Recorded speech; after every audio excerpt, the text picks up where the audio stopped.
ভিক্ষুক রাস্তা দিয়া যায় আর জমিদারের পুত্রবধূও যায়।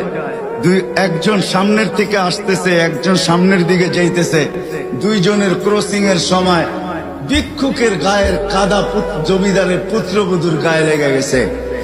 সে দুনিয়া আন্ধার করে ফেলছে, স্বামীকে ডাইকা নিয়ে আসছে, বলছে ভিক্ষুক আমার কাপড় নষ্ট করে দিছে।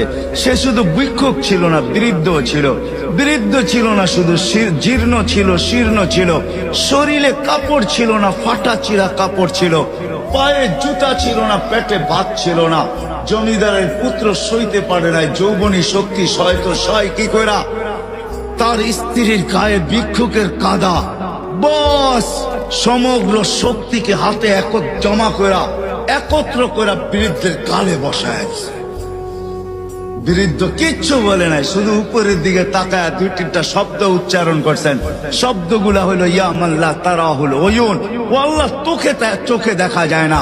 ও তারা কুল্লা শাই, তুই সব দেখিস। ফারা তারা মা বি, তুই কি দেখিস না আমার সাথে কি ঘটতেছে, এটা কি দেখিস না? বলতে দেরি যুবক, মরতে দেরি হয় নাই। জমিদার চলে আসছে, প্রতিশোধ নিবে। বৃদ্ধের একদিকে মুস্কি হাসি, একদিকে বলতেছে প্রেমের খেলা এমনই হয়। জিজ্ঞাসা করছে কিসের প্রেমের খেলা রে? বলছে ওর প্রেমিকার গায়ে আমার কাদা লাগছে, পায়ের কাদা লাগছে, ও সইতে পারে নাই।